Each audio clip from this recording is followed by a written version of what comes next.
தக்ஷா,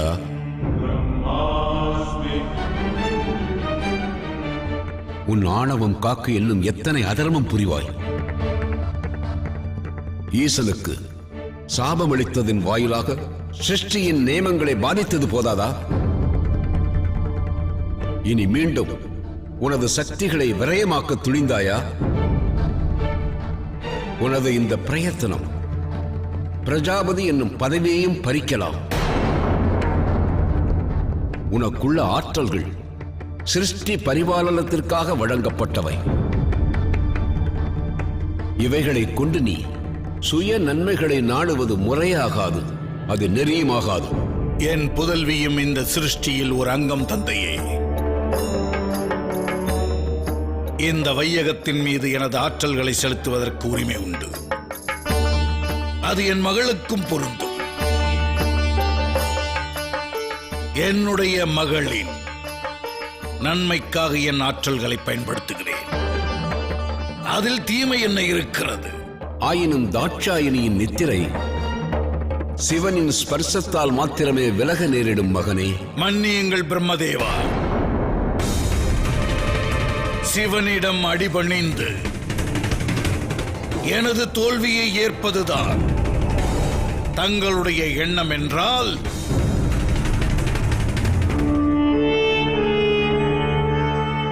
அந்த எண்ணம் ஈடேறாது தந்தையே.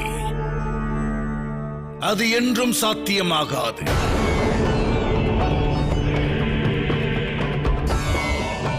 நான் சங்கல்பம் செய்திருக்கிறேன். எனது உயிர் என்னை விட்டு பிரிந்தாலும் சிவனின் ஸ்பரிசம் என் மகளை தீண்ட அனுமதிக்க மாட்டேன். என் மகளை நிரந்தர யோக நித்திரையிலிருந்து மீட்பது என்னை பொறுத்தவரையில் ஒரு யுத்தம். இந்த யுத்தத்தில் நான் வெற்றி பெற்றே தீர வேண்டும் பிரம்மதேவா.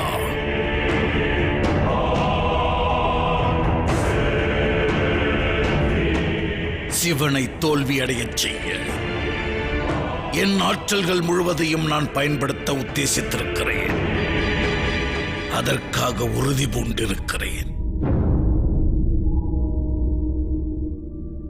உணர மறுக்கும் உள்ளம் கொண்டுள்ள ஒருவனை பிரம்மனும் பாதுகாப்பது சாத்தியமாகாது.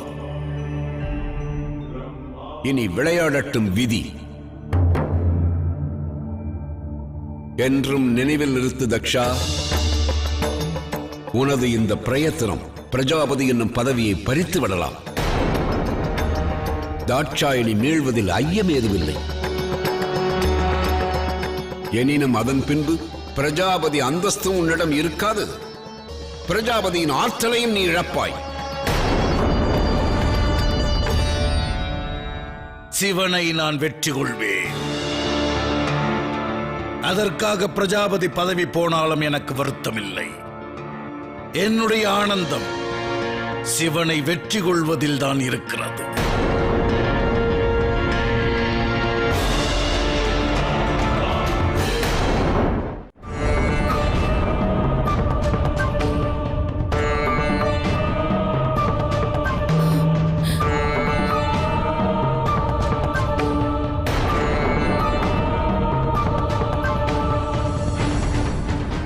அனர்த்தம்,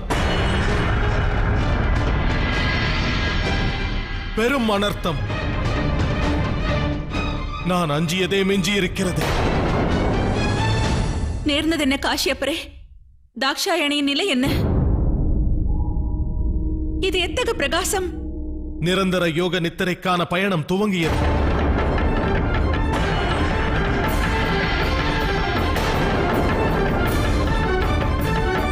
சூரியஸ்தமனம் நிகழும் சமயத்தில் இந்த பிரகாசத்தின் வீரியமும் அதிகரித்துக் கொண்டே இருக்கும். சூரியஸ்தமனம் நிகழ்ந்ததும் இப்பிரகாசமானது முழுமையாக தடைப்பட்டு மறைந்துவிடும். தாட்சாயணி நிரந்தர யோக நித்திரையில் ஆழ்ந்து விடுவார்.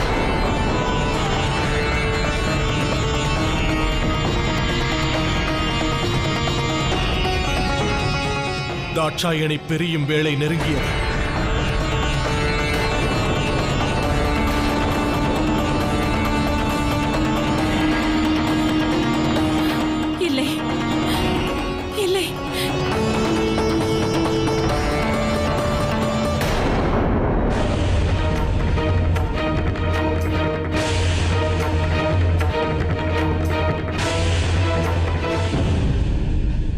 இது என்ன கோலம் மகாதேவா? யோகத்தில் இருந்து தாம் எழாதிருப்பது ஏன்? விழியுங்கள் நாதா, அன்னை தாட்சாயணியை மீட்டு வாருங்கள். விழித்திருவுங்கள் மகாதேவா, கண்மலருங்கள், காத்தருளுங்கள். எவர் மையலால் தாம் கவர்ந்தெழுக்கப்பட்டு வசந்த விழாவிற்கு வருகை தர வேண்டி வந்ததோ அந்த தாட்சாயணி இன்று நிரந்தர யோக நித்திரையில் அமிழவிருக்கிறாள். இன்று காட்சி அளிக்க மாட்டீர்களா?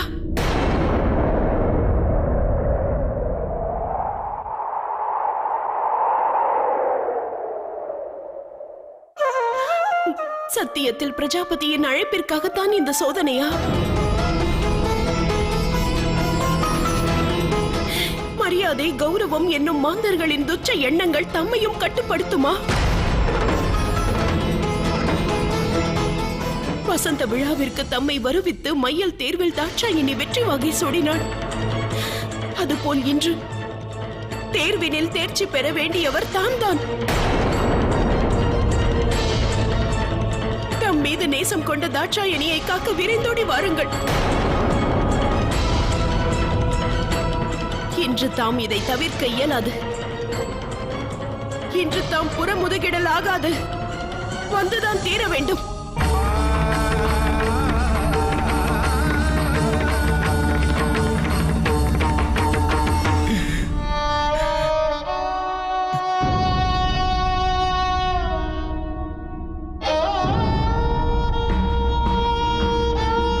ஒளி தரும் கதிரவனே, இன்று தாம் அஸ்தமித்தால் எம் அன்னை தாட்சாகினி நிரந்தர யோக நித்திரையில் ஆழ்ந்து விடுவார்கள். என்றென்றும் தாம் அந்த களங்கத்தை சுமக்கும் அவனிலை நேரிடும். எமது இறைவனின் தியான நிலை கலையும் மட்டும் தயை கூர்ந்து காத்திருங்கள். அது மட்டும் அஸ்தமனம் ஆக வேண்டாம் சூரிய பகவானே. அடியவன் இறைஞ்சலை ஏற்க வேண்டும். விழியுங்கள் மகாதேவா, கண் திறவுங்கள். தியானம் கலைக்க வேண்டுகிறேன். அன்னை தாட்சாயினி தமது உதவிக்காக காத்திருக்கிறார்கள்.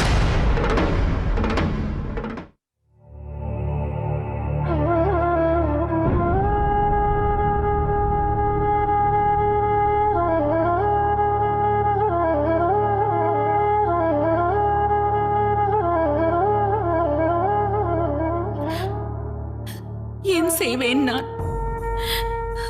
இப்பிரகாசமானது ஒவ்வொரு கணமும் மந்தமாகி வருகின்றதே.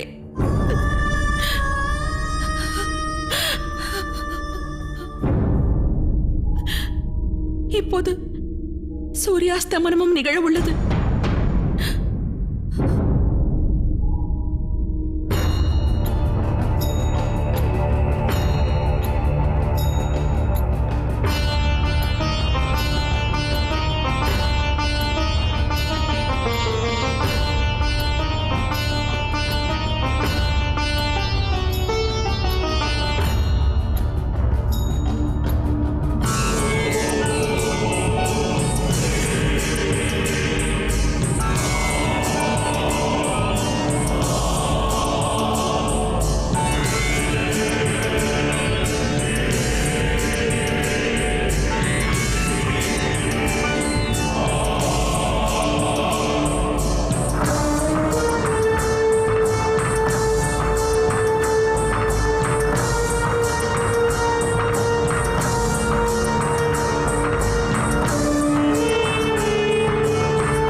சுவாமி,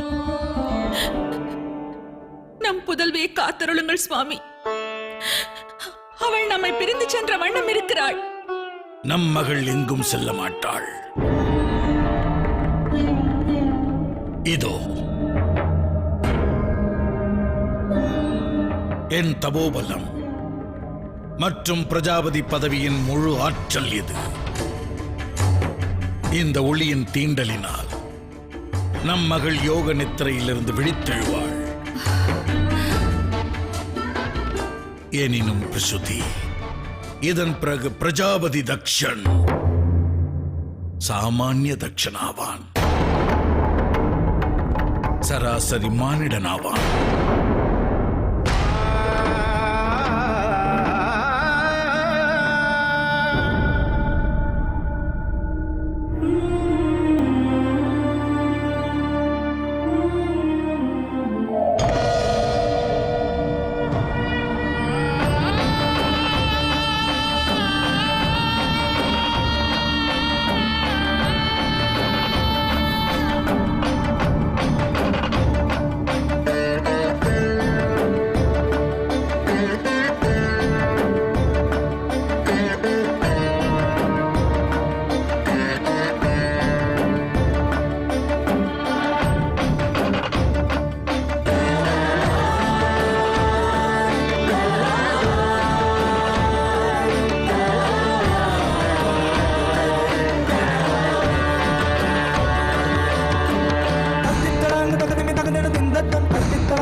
எழுவாய் தாட்சாயணி.